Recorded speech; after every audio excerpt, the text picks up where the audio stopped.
dit qu'on allait refaire un live du coup et on a essayé de choisir un thème bon sympathique, histoire d'approfondir quelques réalisateurs. Et là on était parti sur le thème des réalisateurs éclectiques. Donc que veut dire l'éclectisme? Donc la définition, alors c'est qu'il emprunte des éléments à plusieurs systèmes. Alors bon là on parle de films. Donc on va plutôt dire remplacer système par style, on va dire. C'est-à-dire des réalisateurs qui ne sont pas cantonnés à un seul genre dans leur filmographie, dans leur carrière, mais au contraire qui ont essayé d'aller dans plein de genres différents.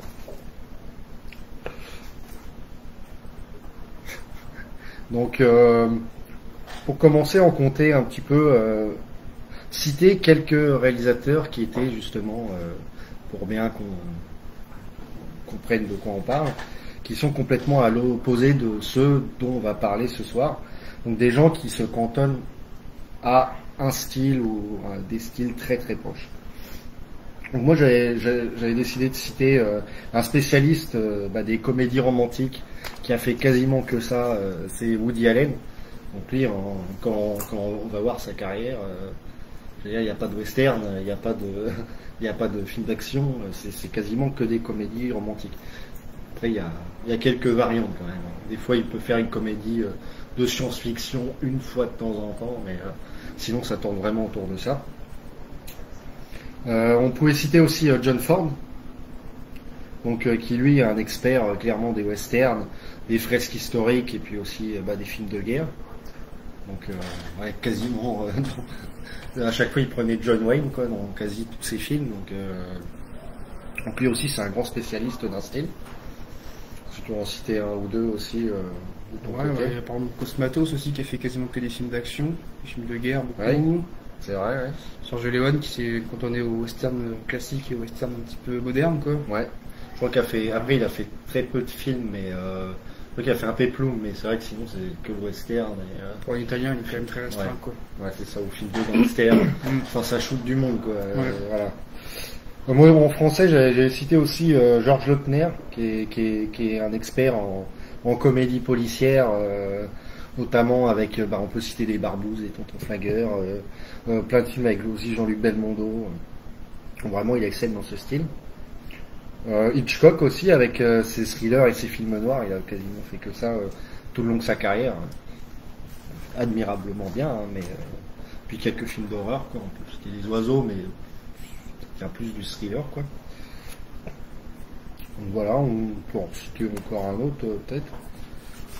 Bon, je pense que les gens vont comprendre un peu le principe, mais John Carpenter. John Carpenter, quoi, par exemple. Hein.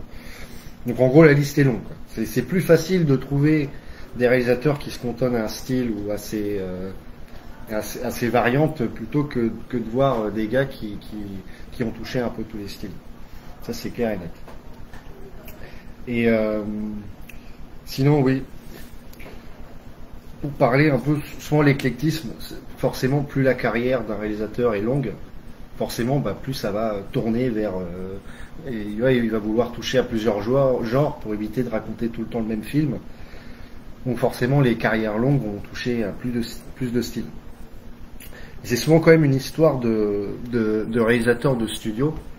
C'est-à-dire que souvent les films les réalisateurs dont on va parler, c'est des gens qui vont soit surfer sur des styles, des genres qui marchent à une certaine époque, ou aussi des commandes de leur studio, quoi. Donc souvent ils n'ont pas forcément écrit le film, c'est plus des faiseurs, quoi, en quelque sorte. Donc voilà, voilà. En gros, c'est souvent un salarié qui exécute une commande plus qu'un réel artiste aussi, c'est quand même des artistes, mais tu vois, c'est plus loin d'une démarche indépendante. Donc dans ce style, moi j'avais cité, on peut retrouver Gordon Douglas, c'est un réalisateur américain qui a fait plus de 600 longs métrages et qui a longtemps travaillé avec la Warner Bros. Et vraiment lui, il a touché à plein de styles. Un de ses plus connus, c'est un film de science-fiction avec des monstres, tu l'as vu je crois, les monstres attaquent la ville avec les fourmis géantes radioactives, Zen, qui est sorti dans les années 50. Il y a aussi des immenses réalisateurs, on peut citer Robert Wise aussi, qui a eu une très longue collaboration avec la RKO et la 20th Century Fox, et qui a fait un nombre de chefs-d'œuvre, mais vraiment dans tous les styles, quoi. Ça va de la science-fiction, par exemple pour le jour où la Terre s'arrêta, ça peut aller au film noir, pour le film d'horreur aussi. Le coup de l'escalier, le film d'horreur, La Maison du Diable. Vraiment, il a touché à tout, je crois. Il y a des films de guerre avec la canonnière du Yangtze avec Steve McQueen. Enfin, vraiment, sa carrière est énorme, remplie de chefs-d'œuvre. Mais voilà, c'est plus un réalisateur de studio. Bon, voilà, j'ai beaucoup parlé. Et du coup, on peut parler aussi des 4 personnes sur lesquelles on va parler quand même. Ouais, bah du coup, on a décidé de choisir 2 réalisateurs, on va dire assez classiques, c'est-à-dire issus d'une industrie assez traditionnelle. Donc, à citer Richard Fleischer et un Américain et John Borman, un Anglais. Et ensuite, et puis moi j'ai choisi 2 Italiens pour rester dans le bis, quoi. Antonio Margheriti et Joe D'Amato, donc 2 réalisateurs. On a déjà fait des soirées sur eux, on a déjà parlé sur eux, mais on va essayer d'approfondir un peu le sujet, quoi. Voilà. Tu veux démarrer, vu que j'ai beaucoup parlé, au pire. Ouais, bah. Vas-y, alors, beaucoup blablaté. Ah oui, et puis attends, dernière chose, je voulais dire aussi que l'un des réalisateurs, enfin, selon mon avis, qui a été super éclectique et qui a quasiment fait un chef-d'œuvre dans chaque style, Stanley Kubrick. Stanley Kubrick. Le gars, il a fait film de guerre, ça fait de la gloire. Il a fait film d'horreur, Shining, comédie un peu dramatique remontée avec Lolita, tu vois. Enfin, il a vraiment fait. Après, il y a quand même vraiment une patte, on reconnaît que c'est lui ouais. quand même. Voilà. Donc c'est pas, oui, voilà. Il y en a qui arrivent à foutre leur style, enfin leur façon de faire dans peu importe à quel style ils touchent. Ça c'est aussi assez impressionnant, quoi. Voilà. Du coup, bah ouais, en introduction, pour les Italiens, c'est des réalisateurs, il y en a eu quelques-uns quand même qu'on appelait des artisans plus que des artistes.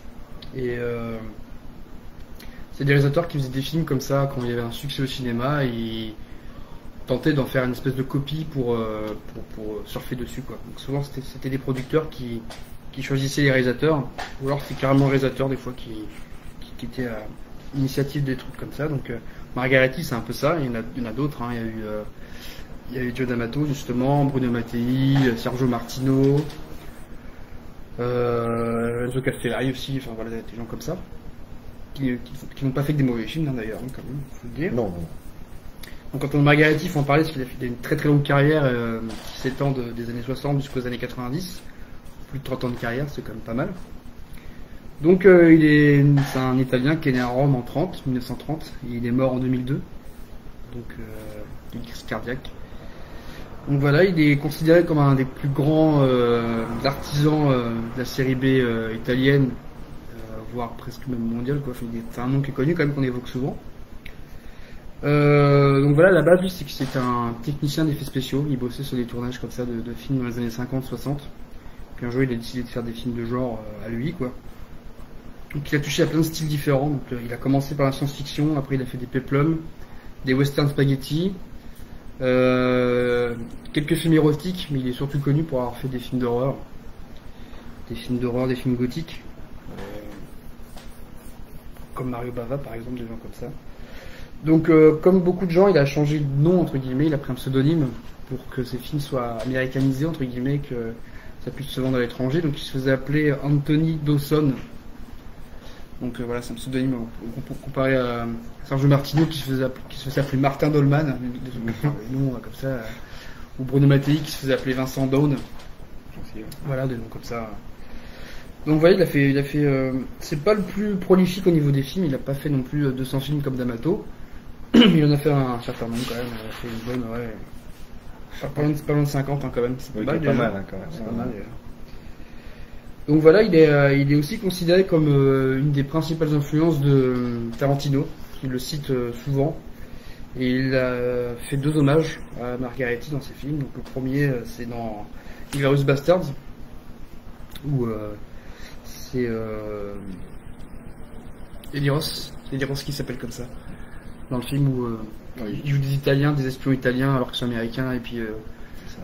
Christopher Waltz demande le nom du mec, il dit Antonio Margheriti. Voilà, c'est le premier hommage. Et le deuxième, c'est il n'y a pas très longtemps dans Once Upon a Time in Hollywood où DiCaprio fait une espèce d'acteur raté aux États-Unis. Il est envoyé en Italie par son agent et il dit tu vas tourner pour un mec qui s'appelle Antonio Margheriti. Et puis DiCaprio pète un câble en disant que c'est des gros tâcherons. Ouais, C'est une espèce de naze, quoi. Donc c'est assez drôle, quoi. C'est marrant, quoi. Donc du coup, on va parler de quelques films qu'il a fait. Donc il a commencé par la science-fiction, donc avec Le Vainqueur de l'espace et La planète des hommes perdus. Donc sorti en 60 et 61. Vraiment, c'est le début de la science-fiction en Italie, quoi. Après, il s'est attaqué à des péplums avec Les Derniers Jours d'un Empire, des choses comme ça. On n'a pas fait beaucoup non plus. Et direct après, il s'est tourné vers le film d'horreur gothique. Donc c'est sa spécialité quand même dans les années 60, avec justement un film que moi j'adore, qui s'appelle La Vierge de Nuremberg, qui est un espèce de film fantastique qui finalement ne l'est pas. Quand on voit le film, voilà, ça spoil un peu, mais c'est intéressant. Donc je vous ai donné le film, qui est disponible. Mademoiselle l'avait sorti à l'époque. Vous pouvez le trouver à 1 euro partout, il est vraiment pas dur à trouver. Donc là, ils ont bien mis en avant le nom de Christopher Lee, alors qu'il a un petit rôle dans le film, mais il a un rôle sympa quand même. C'est un film qui est vachement soigné, qui est vraiment très gothique, avec des beaux décors de château hanté, des ambiances un peu macabres, un peu angoissantes. C'est un film que je vous conseille. Pour rentrer dans la carrière de Margheriti, je pense que c'est un bon film. C'est assez intéressant. Il faut noter quand même, pour le côté un peu franchouillard, c'est Bertrand Blier qui est assistant réalisateur sur le film, donc c'est assez improbable. Ouais, c'est marrant. Donc après, il a enchaîné avec Danse macabre, qui est un de ses films les plus connus aussi, donc je crois qu'il n'existe pas en DVD en France, malheureusement. C'est un peu triste. Il a fait un remake après de son propre film en 71, qui s'appelle les Fantômes de Hurlevent, avec Klaus Kinski, qui pareil, une espèce d'hommage à Edgar Allan Poe, un peu gothique comme ça. Donc après, il a fait des films d'espionnage dans les années 60 aussi, donc une espèce de parodie de James Bond. Il a fait des films d'aventure aussi, un petit peu entre péplum et films d'aventure. Et puis après, fin 60, il a enchaîné avec le western spaghetti qui commençait à monter. Il en a fait quelques-uns avec Joe la plein câble. Et après, avec Django la Morella, il a surfé sur le Django lancé par Sergio Corbucci. Et entre-temps, ce qui est assez intéressant, c'est qu'il alterne le western et le gothique. En gros, il fait un western, il fait un gothique. Après, il a fait Contre Natura, donc Contre Nature, qui a été édité chez Artus Film, qui est un très bon film aussi, qui est super soigné. Enfin, c'est un bon film à voir, franchement. Si vous avez aimé le premier, La Vierge de Nuremberg, je vous le conseille celui-là. Franchement, c'est un super film, je trouve. Donc après, il a enchaîné avec un très bon western que moi j'ai adoré, qui s'appelle Et le vent apporta la violence. Qui est cool, qui est assez violent. Avec Kinski aussi, ça. Ouais. Bon, c'est ça. Qui est cool. Enfin, bon, c'est des bons westerns, quoi. C'est assez soigné, justement, je trouve. Et Margheriti, justement, c'est ça qui est bien, c'est que c'est bien soigné, c'est bien réalisé, le rythme est bien. Ouais, c'est pas C'est un tâcheron du tout. Hein. Non, il fait bien les trucs. un peu l'inverse de Matei, quoi. Oui, c'est vrai. Donc après, il a enchaîné, il a fait un petit film érotique, les mille nuits érotiques. Donc le clip, il n'a pas aimé. Ah oui, attends, c'est lequel C'est un film à sketch à moitié érotique. Ah oui. Ouais, les comédies italiennes un peu débiles, orientées sur le cul. Un peu, ouais. Voilà, clairement, on sent que clairement, c'est pas un projet à son initiative de base, je pense. Non, clairement. Ouais. Bon. Donc après, il a enchaîné avec l'arrivée du Giallo, il en a fait quelques-uns aussi. Avec les films comme ça, lui il a fait les Diablesses, qui est là. Avec un casting improbable, hein, quand même, il y a Serge Gainsbourg et Jeanne Birkin dans le film. Donc c'est. Oui, pour le coup. Donc c'est. Alors c'est pas son meilleur film, je trouve. Car il est un peu lent. Mais bon, il est voilà, c'est quand même soigné. Oui, il y a quelques belles idées. C'est Diablesse, voilà. Mais bon, c'est pas son meilleur film. À voir. Après le DVD, pas très facile à trouver. Il faut quand même dépenser une petite vingtaine d'euros quand même pour le trouver. Je sais pas si le film vaut le coup. Voilà. Mais... À voir, quoi. Bon, pour ceux qui aiment bien le couple Birkin Gainsbourg. C'est un bel objet, Donc après, il est devenu assistant de réalisateur d'un certain Paul Morisset qui avait fait des films pour Andy Warhol. Alors c'est un peu obscur parce qu'il y a des sources qui disent que c'est pas vrai, d'autres oui, mais qu'il n'est pas crédité au générique. Donc d'autres, certains disent que c'est pour le montage italien, pour qu'il y ait des coproductions étrangères comme ça, ou je sais pas trop quoi. Il aurait fait cher pour Frankenstein avec lui en 73 quoi. Il n'y a rien de prouvé quoi. Ouais, il est pas sur l'affiche. Non, il est pas sur l'affiche, il est pas au générique. Donc, ouais. Donc voilà quoi. Alors après, il enchaînait avec un western complètement tardif en 74, c'est un peu la fin du western quand même italien. La brute, le colt et le karaté. Donc là, ça surfe complètement avec la brute et le truand quoi. C'est une espèce de western avec un mec qui fait du kung-fu. Ouais, mais on retrouve aussi Lee Van Cleef quand même au casting. Ah ouais. Donc, qui commence à être plus trop cher comme acteur, je pense. Ouais, je pense à l'époque ça commençait à descendre un peu quand même. Voilà. Donc après, il a refait quelques films, des petits giallo, des trucs comme ça. Et puis là, en 79, il a fait un film qui s'appelle L'invasion des piranhas. Donc là, clairement, ça surfe sur les piranhas, quoi. C'est plus un film d'aventure. Ouais. Donc encore un autre style en fait qu'il n'avait pas trop fait avant. Donc là, on a déjà quand même plusieurs styles quand même. Bah là, le gothique, le film d'espionnage, le péplum, le western, la comédie italienne, le film érotique, le giallo. Là, on est au film d'aventure, et après on arrive au film de cannibale, quoi. D'un coup, avec Pulsion cannibale, qui est un de ses meilleurs films, je trouve. Excellent. Avec John Saxon. Ouais. C'est un film. Il est fou ce film en fait, parce que tout se renverse en milieu de film. Enfin, pour pas spoiler, mais puis très gore en plus, très bien réalisé aussi. Il y a des scènes super chocs, mémorables. Ouais, puis si on le sait pas, on pense que c'est un film américain, quoi. Enfin, là, pour le coup, complètement. Ouais, le casting est super. Ça joue bien, tout c'est. Ah ouais, non, celui-là, il est à voir. Il est super, Il est disponible chez le Shaki Film, je crois. Alors, ouais, c'est un peu épuisé. C'est un peu épuisé quand même maintenant. Faut chercher quoi. Il commence à être un petit peu rare quand même. Ouais, il commence un petit peu. C'est une super édition de sur Amazon, ouais, elle est très bien faite là. Donc là, ça surfe complètement sur les films de l'époque, un peu le film de zombie, le film de cannibale, un petit peu. D'ailleurs, ceux qui aiment Margariti et ceux qui s'intéressent sur le DVD de Pulsion cannibale, il y a un gros documentaire qui est fait sur lui, par son fils, réalisé par son fils. Ouais. Donc pour ceux qui aiment bien cet univers-là, franchement, ce DVD est très bien à choper quoi. C'est sûr. Donc après voilà, il est passé au film de guerre, donc ça, il n'avait pas trop touché à ça. Donc avec les héros de l'apocalypse, pareil, il y a plein d'éditions en France. C'est que des rips de VHS là, franchement une qualité assez mauvaise. Mais mine de rien, le film est sympa. Moi j'ai trouvé ça sympathique avec l'acteur David Warbeck qui joue dans L'Au-delà. Cet acteur-là qui ressemble un petit peu à Jack Nicholson, qui joue plutôt bien. Il y a Tisa Farrow aussi qu'on a retrouvé dans les films de Fulci et dans Anthropophagus de D'Amato, là, qui est son dernier rôle d'ailleurs je crois. Et donc voilà, c'est un film qui est sympa, qui se regarde bien, pas prise de tête, que ça surfe un petit peu sur Rambo, sur les films de Vietnam, quoi. C'est un film sympa, quoi. Mais je trouve ça plutôt distrayant. Donc après il a fait un film qui s'appelle Les Aventuriers du Cobra d'Or. Donc là ça pompe Indiana Jones. Encore un style, le film d'aventure, un peu film d'enfant pour enfants aussi, quoi. Donc c'est un style complètement. Et après en 83 il a fait un de ses films les plus connus, Yor le chasseur du futur, qu'on a passé au mois de décembre je crois. Celui-là qui mixe science-fiction, film préhistorique.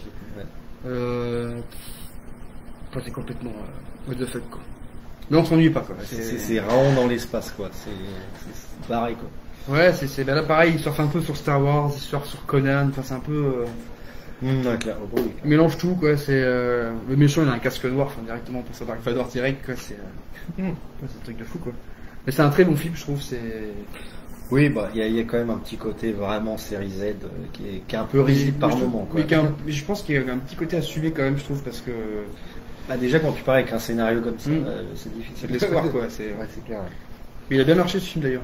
Très très bien marché. Et ouais, franchement, à regarder en soirée détente, franchement, ça passe très bien. Quoi.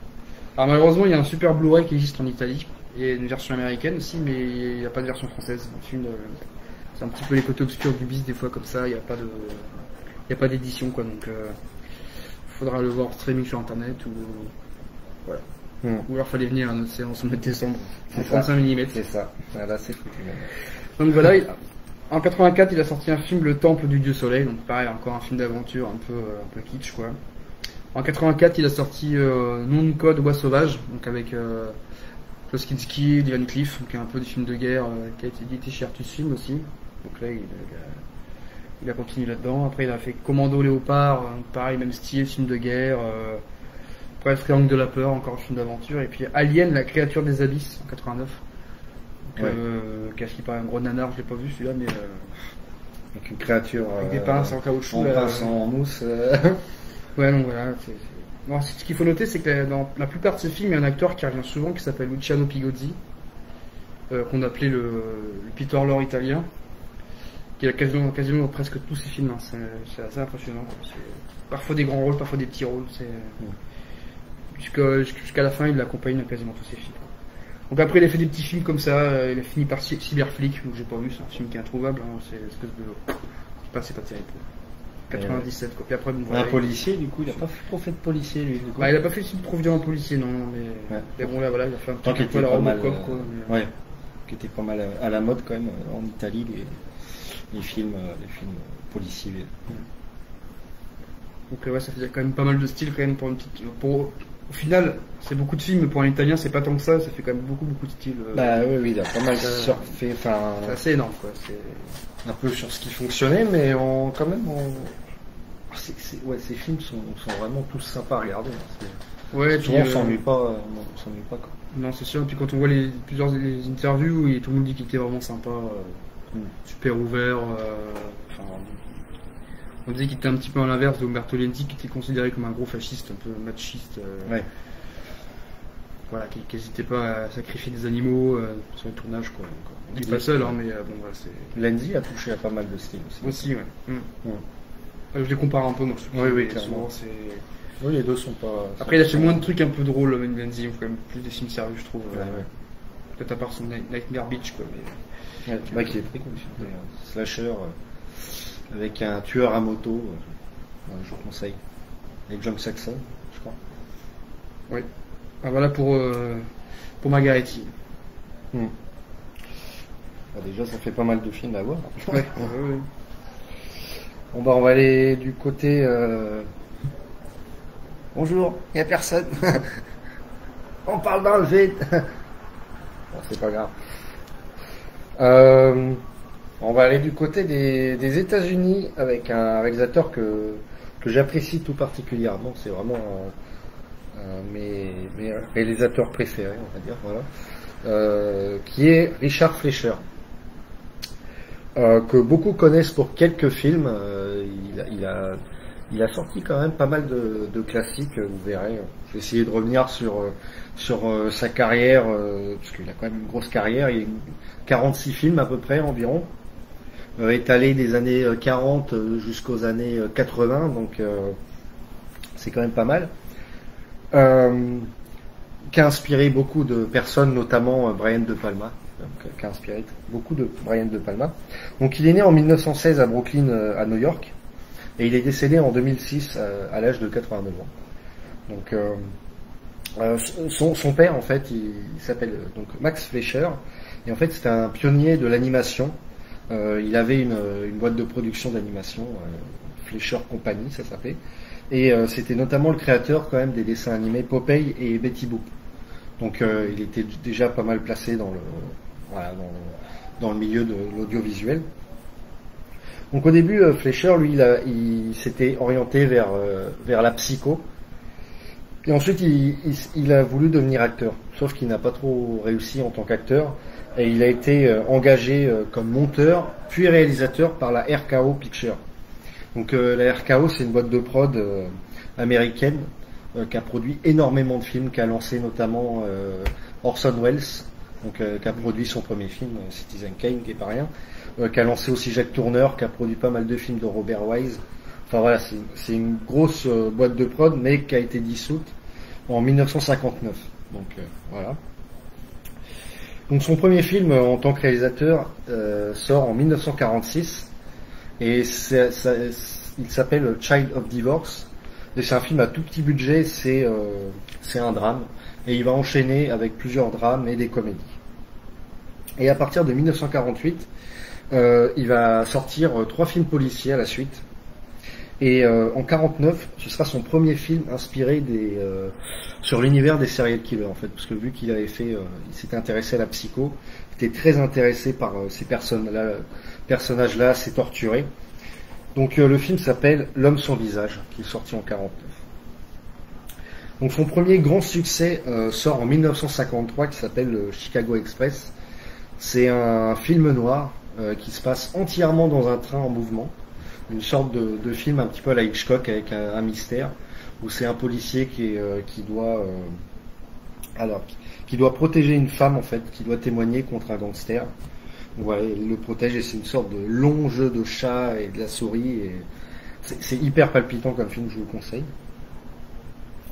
Donc vient après en 1954 un de ses films les plus connus qui est 20 000 lieues sous les mers. Donc c'est le Walt Disney en fait qui l'engage en tant que réalisateur parce qu'il avait déjà travaillé une année avant sur un film qu'il avait tourné en cinémascope. Donc il s'est dit que c'était le gars idéal pour tourner ce film. D'ailleurs c'était le premier grand film de Disney en plan réel. Donc notamment des scènes sous-marines assez impressionnantes pour l'époque et qui ont été très difficiles à tourner. C'est de la pieuvre aussi qui est impressionnante. Ouais, carrément. Et pour la petite anecdote, c'est qu'il a demandé en fait l'autorisation à son père s'il pouvait accepter en fait ce métier-là en fait de réalisateur pour ce film, car c'était Fleischer Company était une grosse boîte complètement. Enfin, ils étaient en comment on appelle ça? Le procès, non, pas en procès, mais forcément, vu que les deux c'était des grosses boîtes d'animation de l'époque, ils étaient en concurrence, quoi. Et donc son père l'a autorisé, pas de souci, il a fait le film.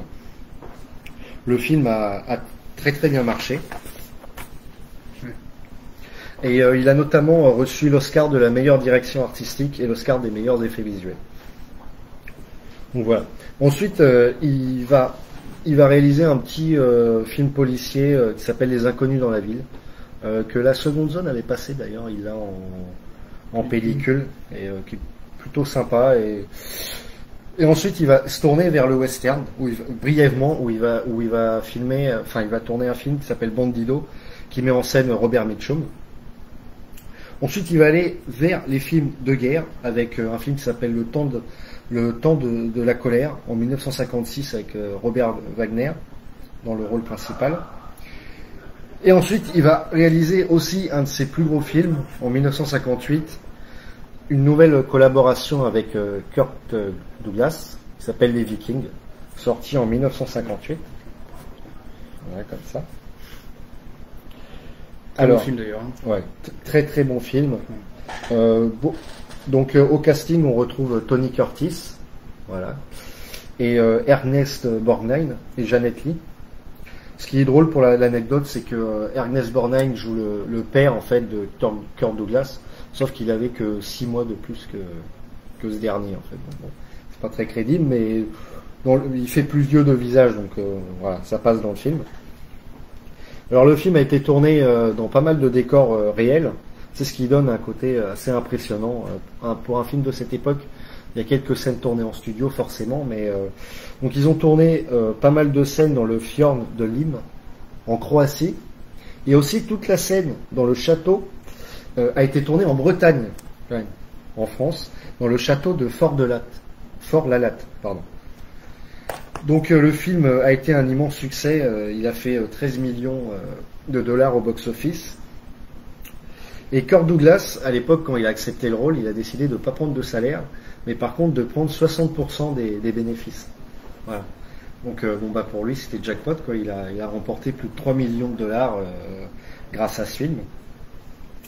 Donc ensuite, il va enchaîner avec un film qui s'appelle Les Génies du Mal, où il fait jouer Orson Welles, voilà, en 59. Et ensuite, il va se diriger vers le péplum, avec un film qui s'appelle Barabbas, en 1961, donc où il fait jouer Anthony Quinn et qui va raconter l'histoire de Barabbas et de Ponce Pilate aussi. Film assez impressionnant, tourné aussi dans plein de décors réels, qui donne justement pas le côté carton-pâte des fois qu'on peut retrouver dans les péplums de l'époque. Ils ont tourné beaucoup de scènes, notamment en Italie, en Sicile, en Vénétie et en Toscane. Donc voilà, en fait, c'est une coproduction américo-italienne. Et il y a une scène marquante en début de film, qui est la crucifixion de Jésus. Et c'est marrant parce que Fleischer, en fait, il intégra une éclipse solaire qui avait lieu, en fait, à l'époque, le 15 février 1961. Et en fait, ça donne un côté hyper irréel à la lumière, en fait, de la scène. On voit Jésus en train d'être crucifié, et puis derrière, le truc trop chelou de l'éclipse. Vraiment, la scène est folle, quoi. Une prouesse technique. Ah ouais, clairement. Et puis, c'était vraiment le coup de chatte de se retrouver au même moment, quoi. Puis d'avoir sorti le matos. Voilà. Donc, un très bon péplum, je vous le conseille. On retrouve aussi Jack Palance et Arthur Kennedy au casting. Donc, c'est pas mal. Ensuite, il va plus tourner de film pendant 5 ans.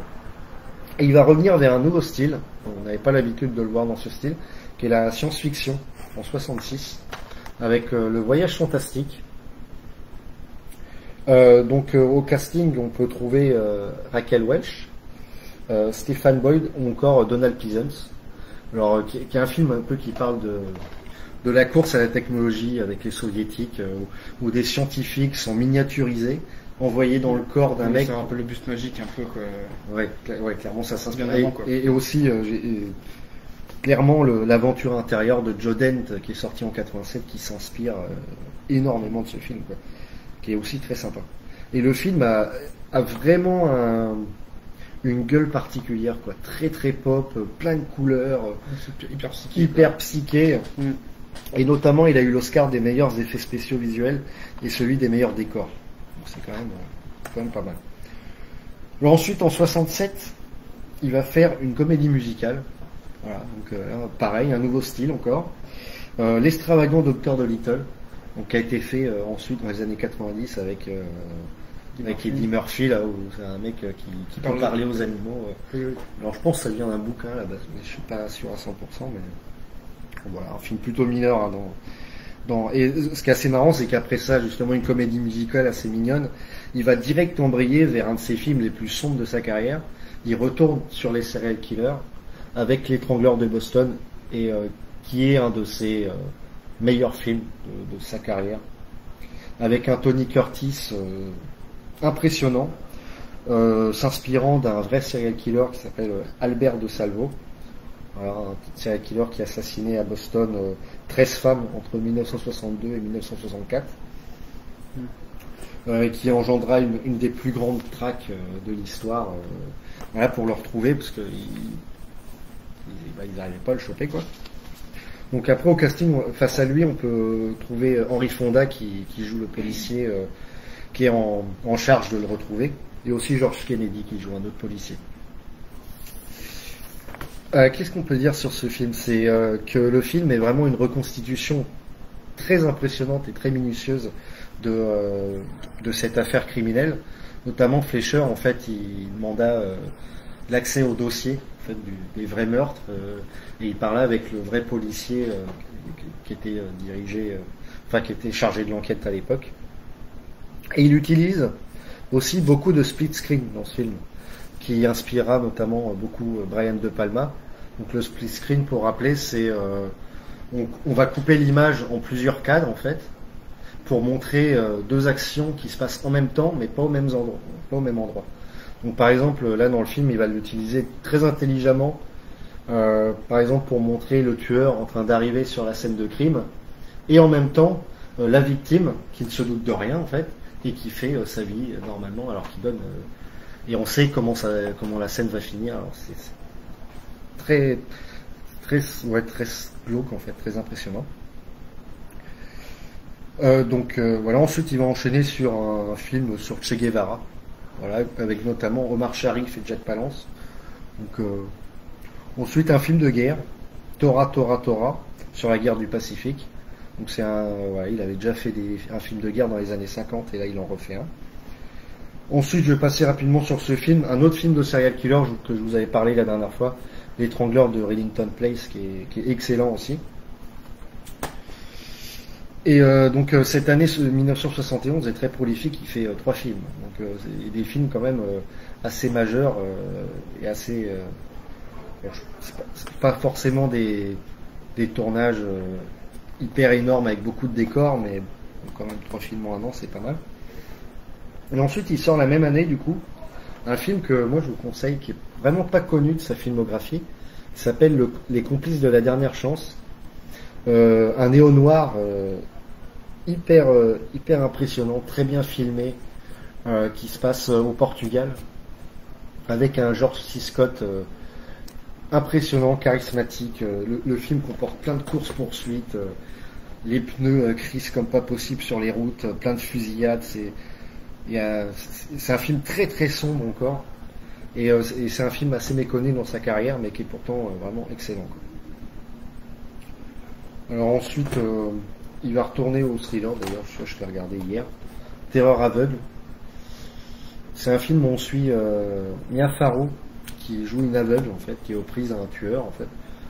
Et bah, le film, forcément, est rempli de suspense, parce qu'elle peut pas voir. Nous, on voit tout ce qui se passe, mais elle ne voit rien, en fait.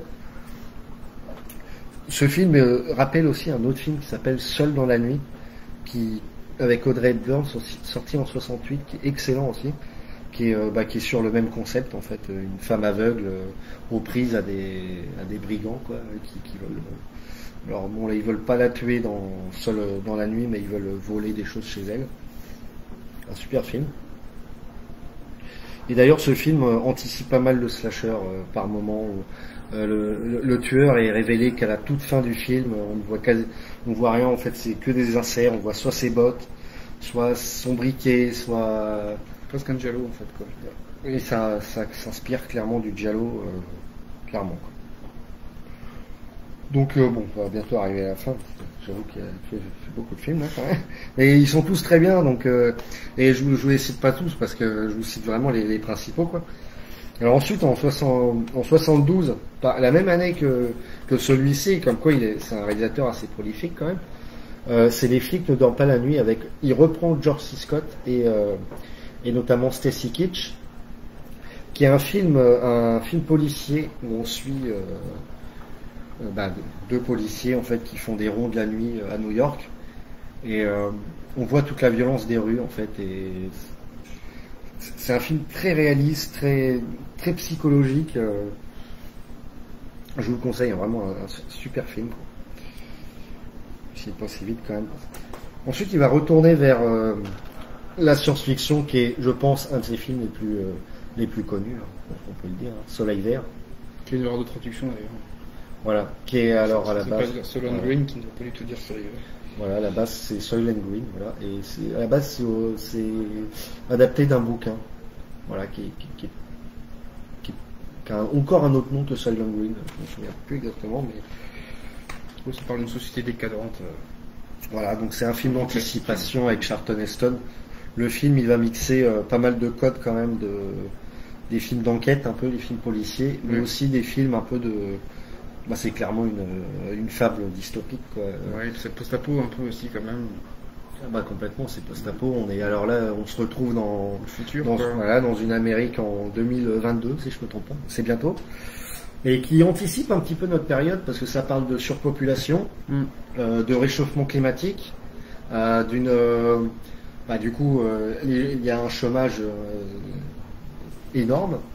Il y a plus grand chose pour nourrir la population, à part une méga société énorme qui fournit les aliments, le Soylent Green, à toute la population. Et Charlton Heston est engagé pour enquêter sur cette société et essayer de découvrir qu'est-ce qu'il y a derrière cette nourriture, quoi.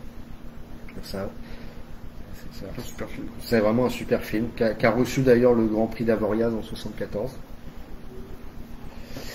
Et oui, il y a aussi au casting, parce que c'est un acteur que j'adore, c'est Edward J. Robinson.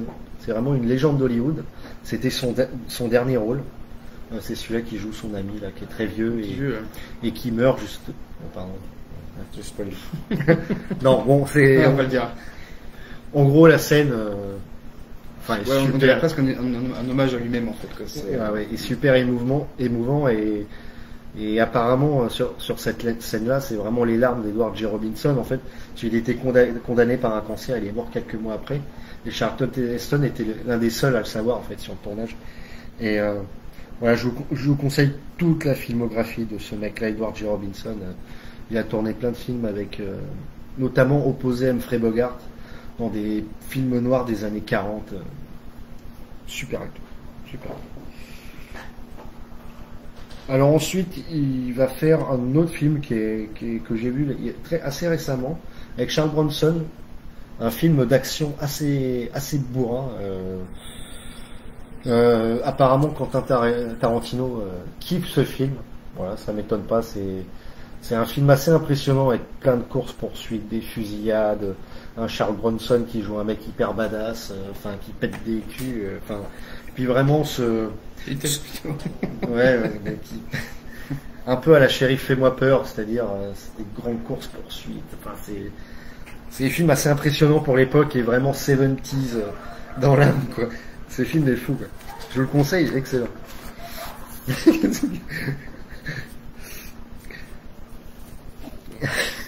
Et ensuite, en 75, il va faire un de ses derniers grands films, qui s'appelle Mandingo. Sorti, comme je disais, en 75, qui est tourné en Louisiane et qui est on peut dire, un anti-Autant n'emporte le vent. C'est-à-dire qu'il va parler de la période esclavagiste dans le sud des États-Unis. Et de manière très brutale, très frontale, très anti-manichéenne, en fait. Voilà, le film n'épargne rien, quoi. Donc voilà, je vous le conseille.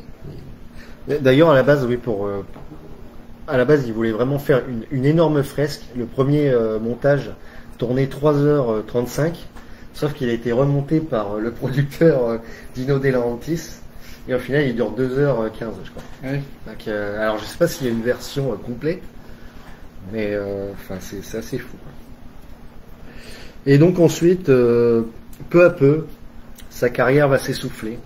Voilà, il va continuer à réaliser des films, mais des films vraiment mineurs. Il va réaliser notamment un biopic sur Sarah Bernhardt, qui est une acteure de théâtre du début du XXe siècle, que perso je connaissais pas. Un film d'aventure avec Oliver Reed. Un autre encore film d'aventure avec Michael Caine. Une comédie musicale avec Neil Diamond. Voilà, bon. Un film de boxe avec Randy Quaid au début des années 80. Et il va arriver un de ses, mine de rien assez connu, mais qui est un de ses plus pourris, son premier film d'horreur de sa carrière, qui est Amityville 3D en 83. Ouais, le film est un échec commercial et critique. D'ailleurs, c'est le dernier film Amityville qui est sorti en salle, donc voilà. Et ensuite, il va encore s'attaquer à un nouveau style quand même. Le mec commençait à être vieux pourtant, hein, mais il s'est attaqué à un nouveau style qui est la fantasy. Et il va faire la suite de Conan le Barbare, chef-d'œuvre réalisé par John Milius. Et bon, là c'est pas un chef-d'œuvre, hein, clairement. En 84, en plus, Conan est plutôt au second plan, quoi. On suit plutôt la princesse là, qui est jouée par merde, comment elle s'appelle Ça va encore, la chanteuse. Grace Jones. Grace Jones, voilà. Ouais, je crois. C'est pas une princesse en film. Conan le Destructeur. Moi je l'aime bien, c'est un film d'enfance, quoi. Oui, mais, voilà, mais en le revoyant, oui, effectivement, c'est pas ça. C'est pas du tout au même niveau que. Il y a beaucoup le côté vraiment série B. Il faut quand même dire qu'à la base, sur Schwarzenegger, elle a signé un contrat de 5 films quand même. Ouais. Et que le film a rompu le contrat, c'est complètement. Même lui, il a rompu le contrat. Parce que... pourtant, il revient dans une suite. Ouais, mais qui n'a pas eu le droit d'utiliser Conan. Encore réalisé par Richard Fleischer, quoi. Voilà, en 85, qui s'appelle du coup Calidor. Voilà, donc apparemment, c'est un personnage qui est qui est un compagnon de Conan dans les films, en fait. Enfin, dans les livres. Ça a été écrit par le même auteur. Voilà. Ouais, ou alors c'est peut-être d'autres romans qui se passent dans le même univers, je sais pas trop, mais. Mais c'est un film qu'on appelle Red. En fait, c'est ça qui est assez malhonnête de son film, c'est que Calidor est joué par Schwarzenegger, mais c'est le personnage secondaire, en fait. Le personnage principal est interprété par Brigitte Nielsen qui joue Red Sonja. Et les films sur certaines affiches s'appellent Red Sonja, en fait. Mais ils ont préféré mettre Calidor pour jouer un petit peu sur le succès de Conan, quoi. En avant aussi, alors, quand on voit le film, effectivement, Schwarzenegger, je crois qu'il y a un plan du film où un quart d'heure on ne voit pas quoi. C'est quand même. Je sais même pas si je l'ai vu celui-là pour le coup. Donc, Bon, avec quelques bières et une pizza ça passe quoi. Ouais. Voilà, c'est ce côté-là. Ah, par contre, le Conan le Destructeur, ça a un accueil critique vraiment pas ouf, hein. Mais le film fonctionne plutôt bien au box-office, quoi. Il rentre carrément dans ses frais. Donc, je pense que c'est aussi ce qui fait qu'ils en ont refait un derrière. Et donc voilà, c'est son avant-dernier film. Après, il réalise son dernier film, c'est un film un moyen métrage de science-fiction avec un casting de malade, avec Charlton Heston, Orson Welles, plein de mecs comme ça, Tony Curtis, enfin bon, ouais, personnellement j'ai pas vu. Bon, en gros une grosse et riche carrière, Richard Fleischer. Bon, je vais lui faire un peu vite parce que bon, sinon on peut en passer 3 heures quoi. Voilà, je vous conseille tous les films que je vous ai cités. Et c'est vraiment un réalisateur qui a quand même un style à lui, quoi. Je veux dire, et qui est vraiment, enfin, qui réalise très bien. On s'emmerde jamais en fait devant les films de Richard Fleischer. Il a un sens du rythme, du montage. Il va toujours à l'essentiel et c'est vraiment très bon, quoi. Très bon à chaque fois. Voilà en gros quoi. Donc, je vais enchaîner avec notre cher Joe D'Amato. Ouais. Donc on en a parlé plusieurs fois. Donc c'est un réalisateur italien. Donc son vrai nom Aristide Massachesi. Donc il est né en 1936 à Rome évidemment. Et il est mort en 99 à Rome aussi. Donc il est considéré comme un des acteurs les plus prolifiques de tous les temps. Donc même au monde. Hein. C'est impressionnant. Donc il occupait quasiment tous les postes. Hein. Il est réalisateur évidemment, mais il est surtout connu pour être un excellent photographe. Il a été directeur de la photographie sur beaucoup de films. Il a été cadreur, il a été scénariste. Enfin, il a bossé pour Jean-Luc Godard quand même. Enfin, c'est une grande carrière. Hein. Donc il est connu quand même sous le pseudonyme de Joe D'Amato. Donc c'est quand même l'homme qu'on appelle l'homme au sans pseudonyme. Hein. Je crois qu'il y a énormément de pseudonymes selon les pays pour lesquels il faisait des coproductions. Donc, quand c'est un film asiatique, il prenait un nom un petit peu asiatique. Bon voilà, c'est un petit margoulin dans ce côté-là quand même, faut le dire. Il est devenu producteur aussi en milieu de carrière. Donc il a produit beaucoup de films. On en parlera un petit peu après. Donc voilà, donc il est considéré comme un des pères du cinéma bis italien et du cinéma bis en général. Donc il a réalisé on le voit au générique de plus de 200 films quand même. C'est énorme quoi.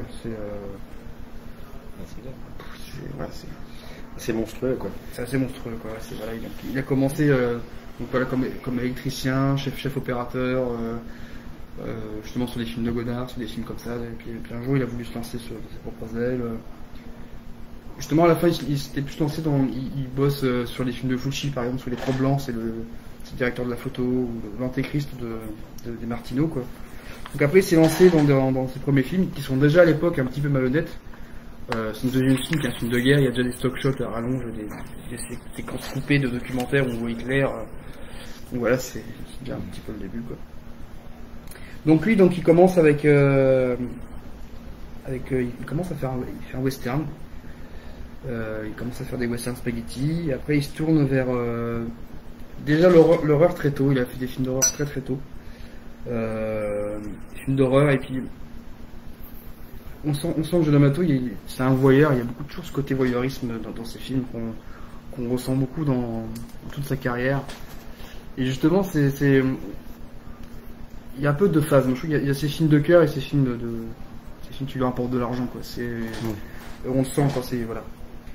Donc, c'est ce qu'on appelle on l'a toujours considéré comme un cinéaste commercial. Donc voilà, il a fait des films bis, il a fait beaucoup de styles de films. Donc voilà. Donc il y a quand même 3 styles qui sont vraiment très présents dans sa carrière.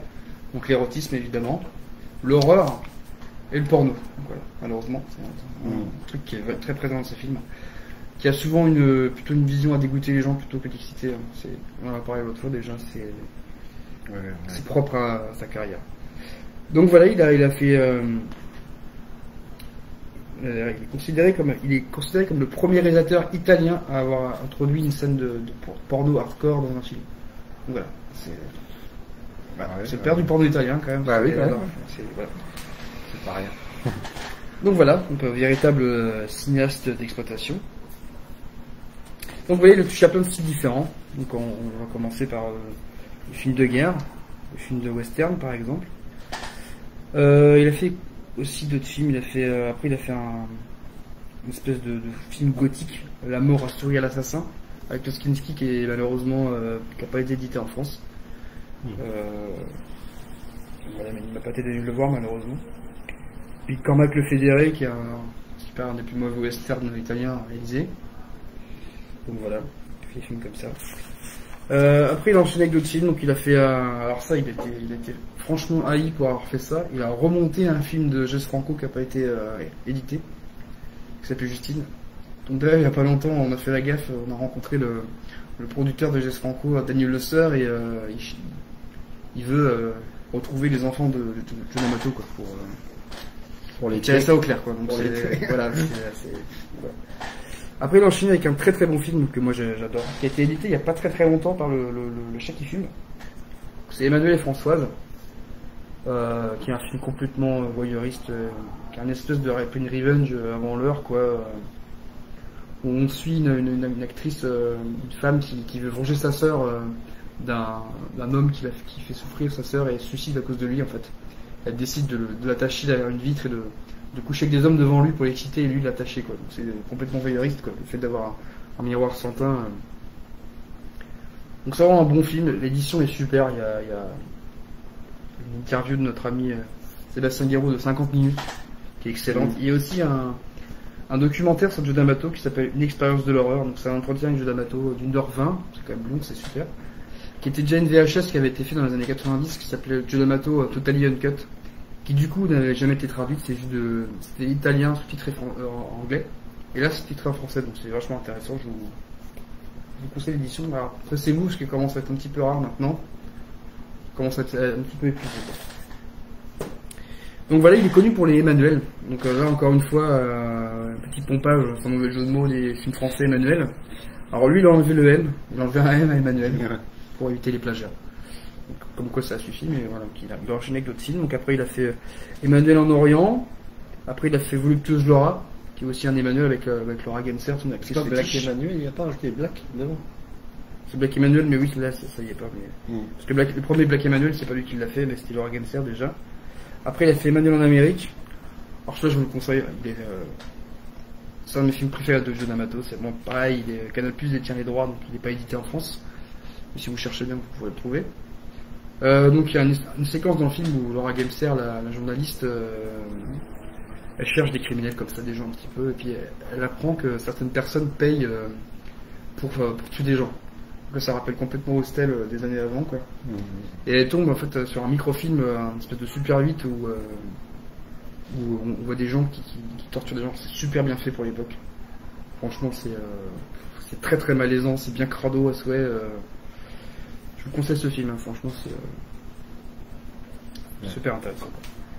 Donc il a enchaîné avec un autre Emmanuel autour du monde, et après il a fait un film qui a été appelé en France Viol sous les tropiques, qui est aussi connu sous Emmanuel et Dernier Cannibale.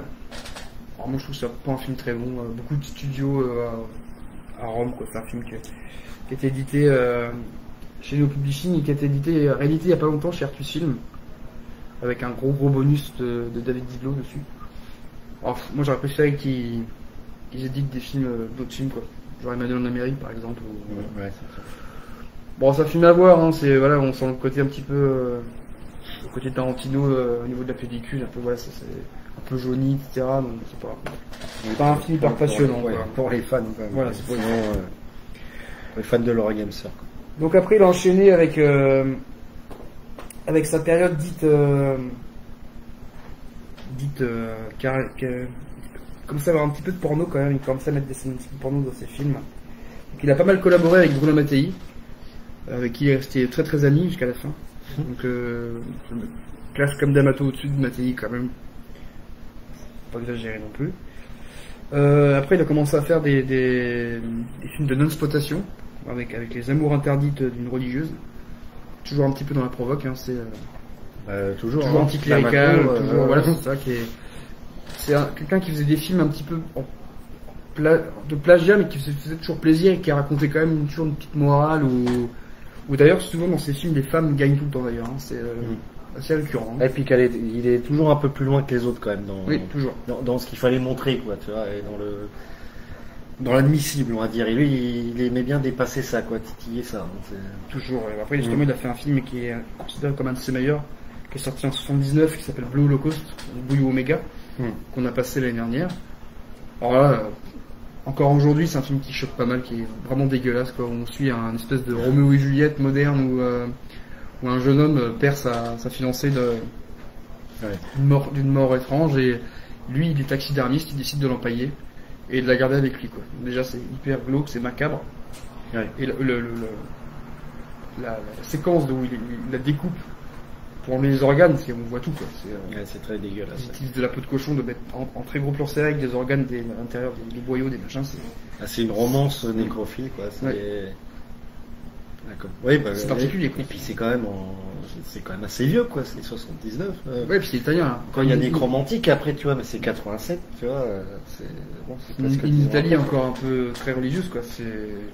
Ouais, donc, j'imagine comment ça a été accueilli en Italie à l'époque. Hein. Il a pas été.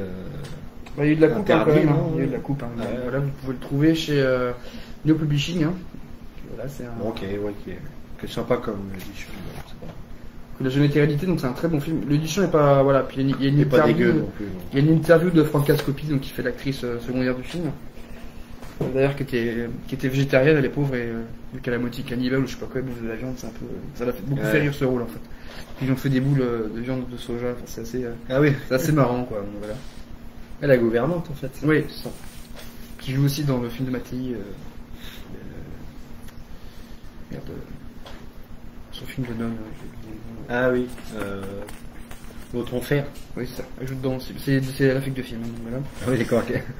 Alors, donc après, Joe D'Amato a enchaîné avec ses films dits de une époque tropicale. En fait, il a fait quelques films comme ça, il est parti aux Caraïbes et puis il a enchaîné plein de films.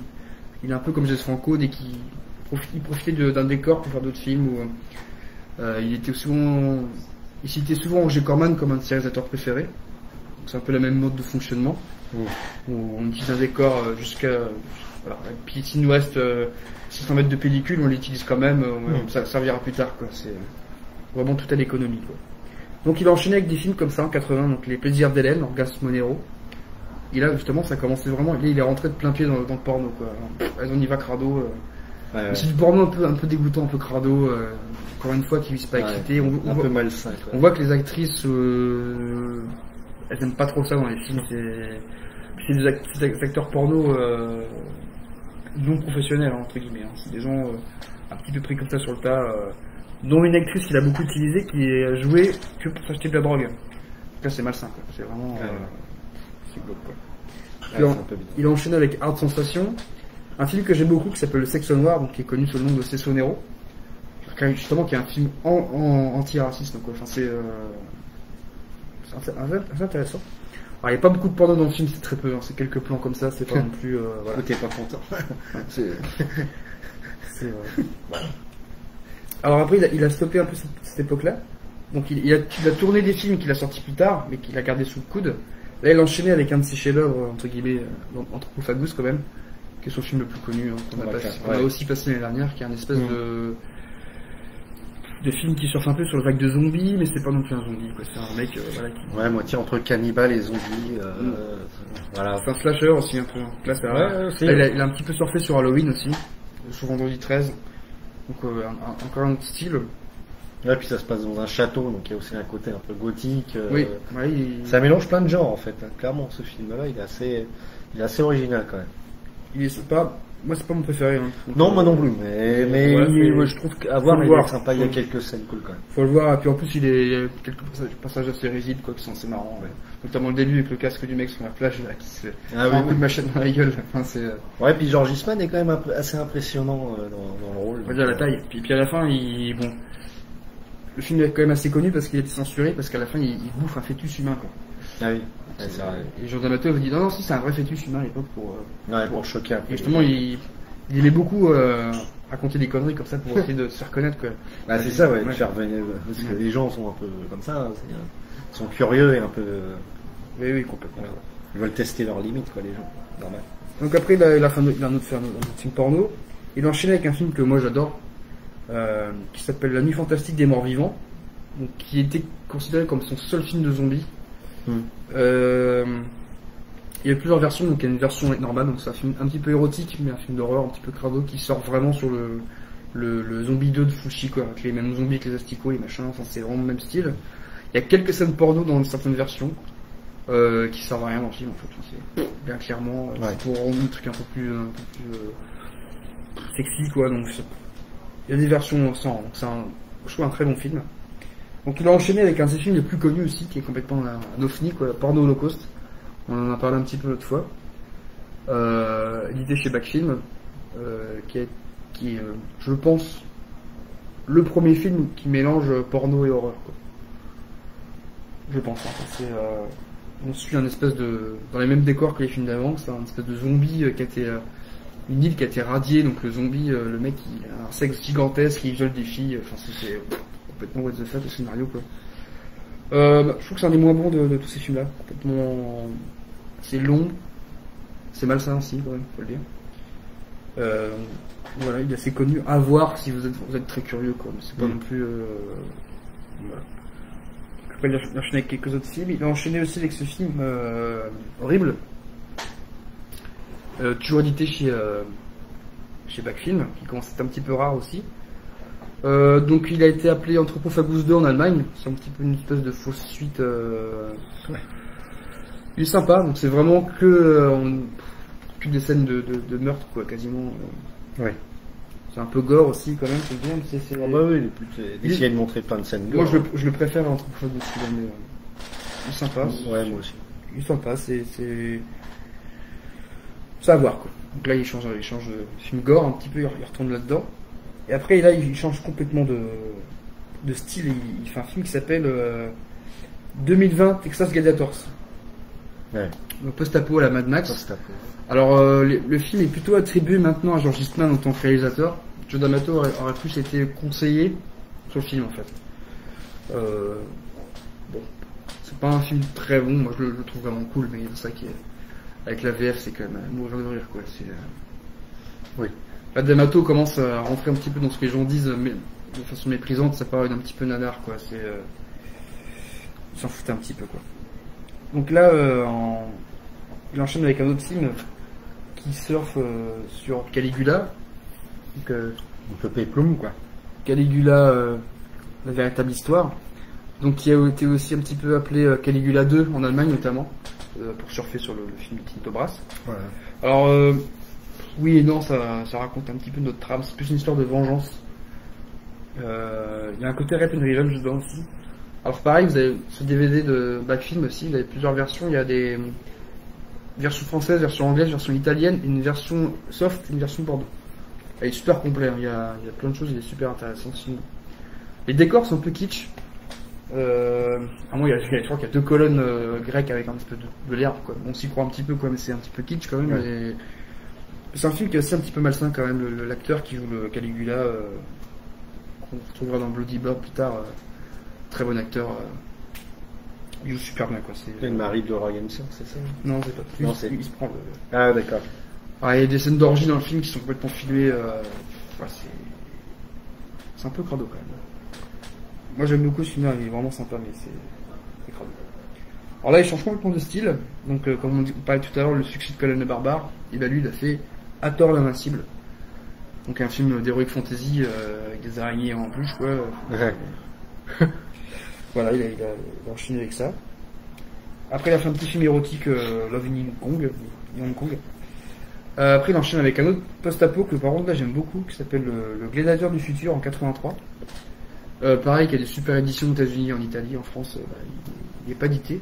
Voilà. Donc on suit un espèce de jeu télévisé où un mec est mis dans la ville et en fait des tueurs, des espèces de gladiateurs veulent le tuer en fait. Ça rappelle un petit peu Running Man, mais des années avant quand même. Hein. Oui, c'est ça. George Eastman, enfin une espèce de tueur complètement psychopathe. C'est un film on s'ennuie pas du tout quoi. Donc c'est, je pense, un film plutôt à voir en VO si on peut le voir parce que la VF quoi, c'est pareil encore une fois un peu too much quoi. après, il a enchaîné avec des films érotiques dans les années 80. C'est au moment où il commence à lancer sa boîte de production aussi, la Film Mirage, donc avec laquelle il a produit Anthropophagus par exemple, Le Gladiateur du futur, mais il n'a pas produit tous ses films non plus. Il commence à produire d'autres réalisateurs, des petits réalisateurs comme ça qui prend sous sa coupe, comme Michele Soavi, comme Claudio Fragasso. Il produit aussi les derniers films de certains réalisateurs comme Umberto Lenzi ou Lucio Fulci quand même, tu vois, c'est assez intéressant quoi. Donc après il fait un film en 84 que moi j'aime beaucoup qui s'appelle L'Alcôve, un film érotique mais aussi qui est un peu malsain aussi, où une espèce de famille de bourges blancs kidnappe une asiatique qui est jouée par Laura Gensler en fait, mais qui réussit à faire tomber tout le monde sous son charme et elle arrive à disloquer la famille en fait. Donc avec un discours un peu antiraciste aussi dans le film qui est intéressant. 84 il sort Hathor l'Invincible 2 pour aussi marcher sur Conan le Destructeur. Donc voilà, tout est relié. Il enchaîne là-dedans. Après il retourne au film érotique, La Femme Pervertie aussi. Donc après il fait plein de films érotiques, il continue là-dedans. Eleven Days, Eleven Nights, où il sort son film avec Mickey Rourke là. Les nuits, machin, sur le film qu'il a fait avec j'oublie le nom, ce film érotique. 9 semaines et demie. Ouais voilà, il surfe là-dessus. Donc après il retourne sur le film de zombies avec Killing Birds, qui est aussi appelé Zombie 5, qui est un super film à ce qui paraît. Donc, et il finit aussi, il lance des projets comme ça en tant que producteur, il lance des films. Parfois des réalisateurs viennent, des fois il se barre au bout de quelques jours, et bah lui il reprend le film, notamment sur un film qu'il a fait en 89 qui s'appelle Deep Blood, qui surfe un petit peu dans de la mer 4 quoi. C'est pas... Il a fait un film de requin quoi. C'est pas un très bon film hein, franchement. C'est un peu chier quoi. C'est vraiment le mot quoi. C'est chier. Donc voilà, il enchaîne avec des films érotiques. Après il fait un film, il retourne à sa période d'horreur, Contamination 7, qui a été en fait réalisé par Georges Eastman, qui a été aussi appelé Troll 3. Voilà, c'est complètement... Voilà. Et puis là, ils font en moyenne en 91, il fait 5 films, quoi, par exemple. Ouais. Voilà, ça commence vraiment à être tout pour le pognon. Hein. Donc après, là, il enchaîne avec un de ses derniers films d'horreur, donc Ritorno della Morte, donc appelé aussi Frankenstein 2000. C'est une espèce de Roméo et Juliette version Frankenstein. Pareil, introuvable chez nous. C'est que des films introuvables. Ces derniers films comme ça, c'est introuvable. Donc après, il a refait quelques films érotiques et peu à peu. Le cinéma de genre bif comme ça meurt en fait, et lui il se tourne vers le porno pour gagner sa vie, donc toujours en 35 mm, il veut pas passer à la vidéo. C'est un choix qui coûte cher quand même, parce qu'à l'époque la vidéo coûte vraiment moins cher, c'est crado, mais donc c'est pour ça qu'il devient un des pères du porno italien, et que on dit que ces films porno sont quand même très soignés parce que c'est tourné en pellicule avec des vrais décors. Il fait des remakes de ses propres films en porno, ce côté un peu amusant. Après, lui, on voit dans l'interview que je vous ai parlé tout à l'heure, c'est pas spécialement sous-traitant, c'est... Même parfois, ce qui paraît, il laissait le soin à son assistant réalisateur de faire les scènes porno, quoi. Ouais, d'accord. Donc après, il a fait connaître un acteur que tout le monde connaît, qui s'appelle Rocco Siffredi. C'est lui qui a fait connaître, avec des espèces de films comme ça, beaucoup parodiques, où il parodie Marco Polo, Tarzan, Aladdin... Sacrée aventure, ouais. C'est complètement... c'est assez drôle en fait. Après il en a fait énormément dans les années 90, une porno, c'est presque la moitié de sa carrière en fait. Oui, c'est ça. C'est si on enlève tous les pornos, il a fait combien de films à peu près? 80 même pas. Ouais, juste comme ça, un peu moins quand même, mais... Pas moins, hein. 60 peut-être. Avec des titres Messaline, qui ressemblent au Péplum en fait, un peu porno, des films hyper propres, Anal Palace... C'est juste énorme. Voilà, en 95, regarde, 1, 2, 3, 4, 5, 6, 7, 8, 9, 10. Plus de 10 films. En une année, hein, quand même. Il a fait un film porno autour de Mozart aussi, quand même. Ça, c'est... Donc voilà, c'est... Ouais. Donc selon notre ami Sébastien Guiraud, qui a fait un super livre sur lui d'ailleurs, que je vous conseille, qui commence à coûter cher aussi, qui est épuisé. D'Amato serait mort en 99 sur un tournage porno où il est en train de tourner une parodie de Highlander. Donc, on sait pas si c'est vrai, mais bon, c'est assez drôle, quoi. Donc voilà, il a continué jusqu'aux années 99, il a fait des films porno, donc voilà. 2005, son dernier film. C'est des films qui sont sortis après sa mort. Ah ouais. Donc en tant que producteur, il a fait quand même un très très bon film. Donc c'est un de ses films qui lui a coûté le plus cher quasiment dans sa période de production, qui s'appelle Bloody Bird. Ça se sent quand même que c'est un film très soigné aussi. Il a vraiment mis le paquet au niveau du pognon quand même, parce que les acteurs sont bien, les décors sont bien, l'histoire aussi. Scénario Par George Eastman. George Eastman. Voilà. Donc il a produit un autre film aussi en 90. Il a accompagné son ami Claude Fragasso aux États-Unis. Et ils ont tourné Troll 2. Donc qui est quand même un film à voir. Celui-là, il est à voir. Avec le fameux Oh my god. Voilà, c'est que j'ai ici d'ailleurs. C'est un film un peu fou. Voilà, Troll 2. Ouais. Alors ça je l'ai payé cher. Hein. C'est la seule édition française, il coûte cher. Je crois que je l'ai payé pas loin de 30 € je crois quand même. Ouais. C'est cher. Ça vaut le détour, moi je trouve, parce que c'est.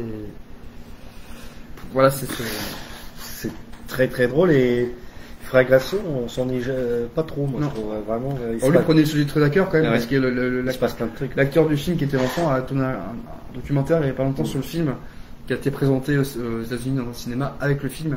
Et on voit une photo, Fragasso fait quoi prendre la gueule dans son fauteuil, parce que tout le monde se marre. Tout le monde, ouais. Tout le monde le prend comme un épique nanar, sauf que D'Amato, non, et lui, quand il a fait ça, il voulait vraiment faire un bon film, quoi. Voilà, bon. Enfin, pas D'Amato, Claudio Fragasso, je veux dire, pardon. Donc voilà, juste pour terminer aussi, on parlait tout à l'heure de sa période de directeur de la photo aussi, donc il a fait la photo d'un très très bon film que je vous conseille, qui est un giallo qui s'appelle Mais qu'avez-vous fait à Solange? Il joue un tout petit rôle d'ailleurs dedans, il fait un détective. C'est un très bon film, super beau, super sombre, vraiment sympa ce film. Après il a pas mal travaillé avec Albertino De Martino. Il a photographié Dernier Appel, Le Conseiller et L'Antéchrist qu'on a passé. Donc pareil qu'il a mal vieilli, mais la photo est jolie, c'est un film qui est assez esthétique.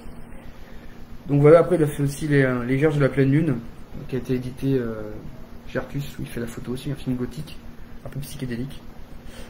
Donc voilà, pour D'Amato, c'était pas mal déjà. C'est un réalisateur très prolifique qui a touché à beaucoup de styles. Donc voilà, il se considérait lui-même comme un artisan, pas du tout comme un artiste. Mais on sent quand même qu'il y a une volonté artistique quand on voit ces films. C'est pas que pour l'argent, je suis désolé, mais il y a quand même du fond un petit peu quand on s'intéresse à sa carrière. Il y a des choses à en tirer quand même, quoi. Ouais, et puis il a une patte à lui quand même, qui est assez facile à reconnaître en fait. Donc c'est pas pour tout le monde, c'est très particulier, c'est souvent glauque, c'est souvent malsain, c'est très voyeur. Voilà, vous conseille de D'Amato, n'hésitez pas à aller voir sa carrière. Bon, c'est ok, bon bah, je vais enchaîner tout de suite avec un autre, un réalisateur anglais.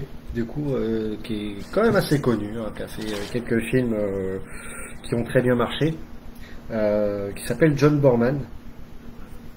Donc il est né en 1933 chez Perton, dans le comté de Middlesex.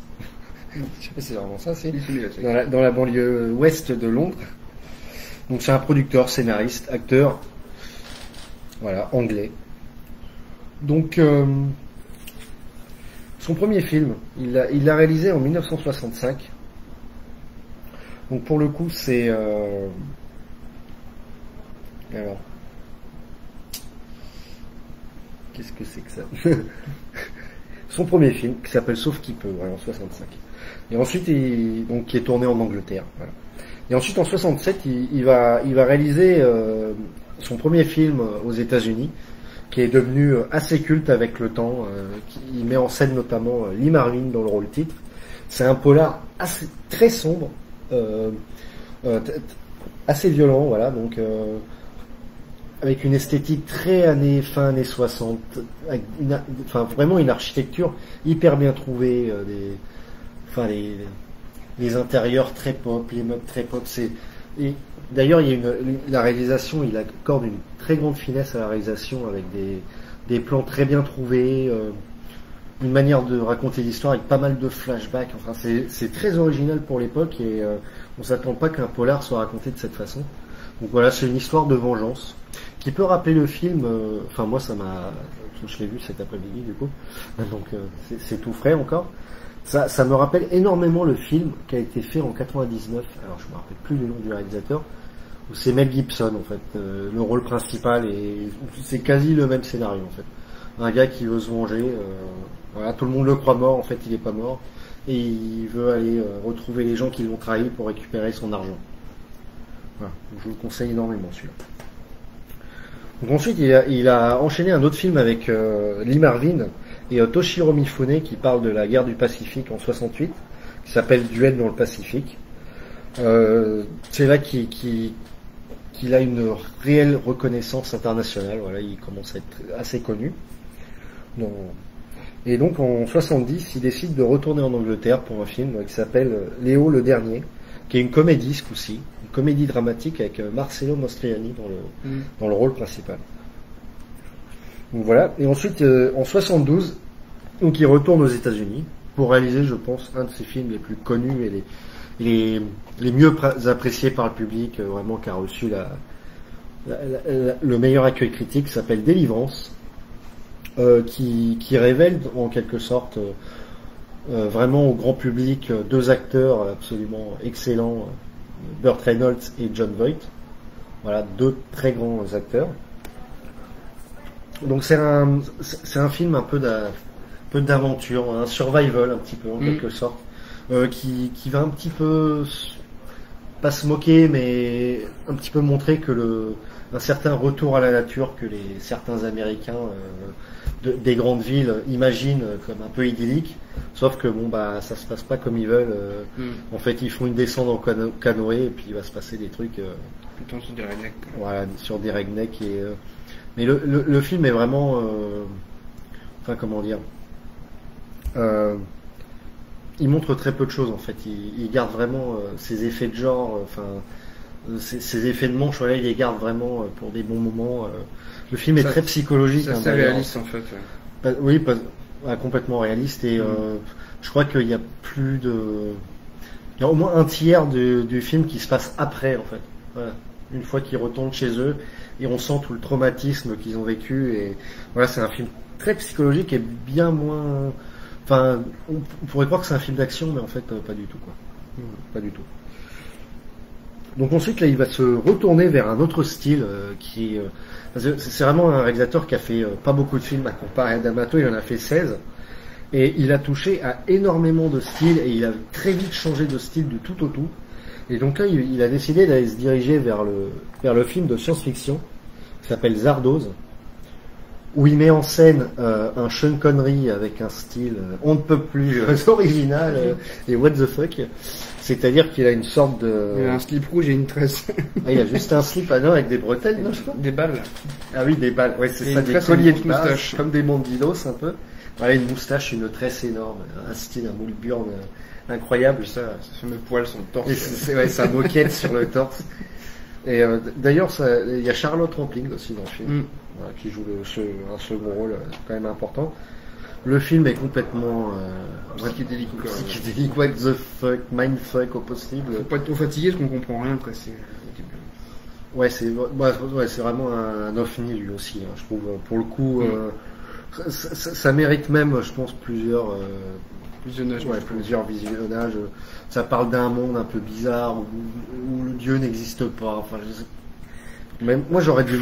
Ouais, c'est bizarre. Enfin, j'arrive même pas à savoir de quoi ça parle. Quoi. Ouais, c'est très bizarre. Mais cela dit, c'est une expérience. Hein. Moi j'aime beaucoup ce film. Voilà, je passe un bon moment. Et les décors, mine de rien, sont assez pauvres en fait. Quand tu regardes le film. Oui, et puis en plus. La grosse tête de Zardoz. Puis mine de rien, ça mélange aussi un peu le péplum, c'est chelou parce qu'ils sont. Avec fantaisie aussi. Ouais, parce qu'ils sont tous habillés en toge un peu blanche, comme les Grecs ou les Romains. Ouais, donc à voir, Zardoz. Et je crois que la musique est très bien aussi. Je sais plus qui c'est qui fait. Patron de Jerry Drake, il a fait, je sais plus. Ah, j'ai vu, ouais.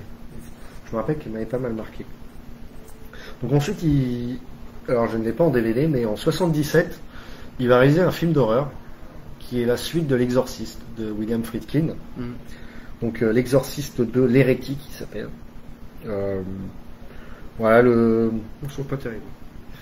Moi je ne l'ai pas vu. Donc il reprend du coup l'actrice du premier. Il reprend Linda Blair, sauf que les Voilà, scènes ça. où on voit un petit peu d'espèce de flashback, c'est pas elle qui joue parce que ça m'a un peu traumatisé en fait.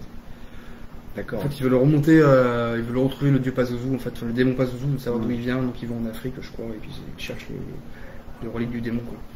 Alors, peut-être que je le revois, mais la première fois, j'ai pas trop aimé, en fait. C'est plus un film d'aventure qu'un film d'horreur, en fait, je trouve. Mais, Ouais, clair.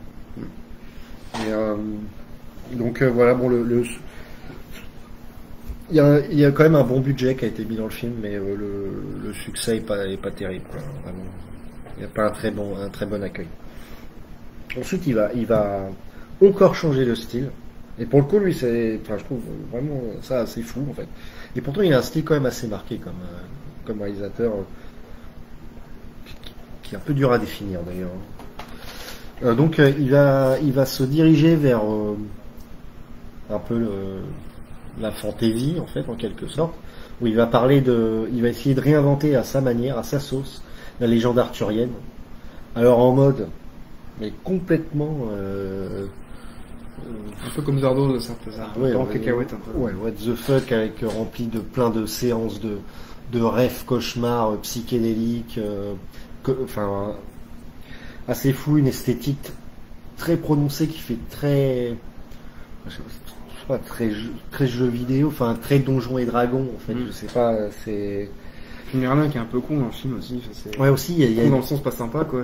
Ouais, et puis il y a de l'humour de temps en temps, mais il y a beaucoup de décors que je trouve très sympa, très naturels et tout. Donc, il y a un casting qui est plutôt cool parce qu'on peut retrouver Liam Neeson quand même, Gabriel Byrne, et aussi Patrick Stewart.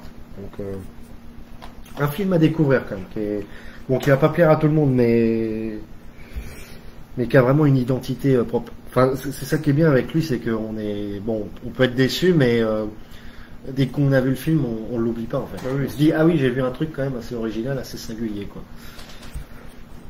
Donc ensuite, il va réaliser un de ses films aussi qui a le mieux marché, qui s'appelle La Forêt d'Émeraude en 85. Donc tourné dans la forêt amazonienne. Et il fait jouer son fils, Charlet, qui est à l'époque âgé de 18 ans. Un film d'aventure qui a très bien marché, donc qui a eu un très bon accueil critique. Donc je vous le conseille aussi. Ensuite, il a réalisé un film de guerre qui s'appelle Hope and Glory en 1987, sous-titré La guerre à 7 ans, qui est inspiré en fait de son enfance parce que il a vécu des bombardements en fait durant la Seconde Guerre mondiale et ça l'a beaucoup marqué en fait étant enfant. Du coup, il a décidé de faire c'est presque un film autobiographique, quoi, qui lui tenait beaucoup à cœur. Donc ensuite, il a fait un film en 90, Tout pour réussir. Voilà. Pas trop bien, on ne connaît pas grand chose dessus. Après, il est en 95, donc il s'est quand même arrêté encore 5 ans. Donc il n'est pas très prolifique comme réalisateur. Il a fait un film qui s'appelle Rangoon, avec Patricia Arquette, qui a un film assez politique qui parle du massacre birman en fait, à la fin des années 80. Et c'est une américaine en fait qui est bloquée là-bas. Voilà, elle a plus de passeport et du coup elle est bloquée durant le conflit. Elle essaye d'aider en fait les gens de là-bas, essayer d'en sauver le plus possible. Enfin bref, c'est un film très touchant et bon, j'adore Patricia Arquette, donc voilà, qui se regarde vraiment sans mal. Il se passe beaucoup de choses. Enfin, il y a beaucoup de tensions. Enfin voilà, parce que les militaires de l'époque étaient vraiment pas assez vénères, quoi. Voilà, je vous conseille. Et puis pour finir, un dernier film qu'il a sorti en 98, que je trouve pour le coup celui-là vraiment excellent et pas très très connu, avec un super casting qui s'appelle Le Général en France, avec Brendan Gleeson et John Voight. Donc ça parle d'un réel criminel irlandais du nom de Martin Cahill, une sorte de Robin des Bois de l'époque en fait, voilà, qui volait des trucs, enfin notamment des œuvres d'art en fait, parce qu'il venait d'un milieu très pauvre et bon bah c'était la seule solution qu'il avait trouvée pour nourrir sa famille. Et ce qui est marrant, c'est que apparemment John Borman a été une victime de ce cambrioleur là en fait quand il était plus jeune, donc Voilà, et le film est vraiment porté par deux excellents acteurs qui se renvoient la balle incroyablement bien. Brendan Gleeson est super malicieux dans le rôle du criminel au grand cœur, et John Voight, le policier qui essaye de l'attraper, mais qui essaye toujours de lui donner une seconde chance et d'être sympa avec lui, sauf qu'il se fait rouler dans la farine. C'est vraiment un film très sympa. Et donc ensuite il va enchaîner quelques films un peu moins connus. Voilà, en 2001, 2004, 2006, et son dernier film date de 2014. Voilà, donc il n'a plus fait de film depuis. Donc voilà, je vous conseille sa carrière très atypique, très très singulière, avec quand même beaucoup de très bons films, faut le dire. Et puis voilà, bon réalisateur anglais, voilà, très original. Donc voilà, ça fait pas mal d'informations, quoi, mais... Donc voilà, pour l'instant, on ne connaît pas plus pour l'avenir de l'assaut au niveau de la programmation des films au cinéaste. Donc, ouais, on aimerait peut-être faire une soirée en juillet, voilà, avec la seconde zone, c'est ce qu'on espère. Mais on vous tiendra au courant de toute façon, dans tous les cas. Bon, et puis n'hésitez pas, la vidéo, vous pouvez la regarder plus tard. Voilà, elle sera disponible sur la chaîne.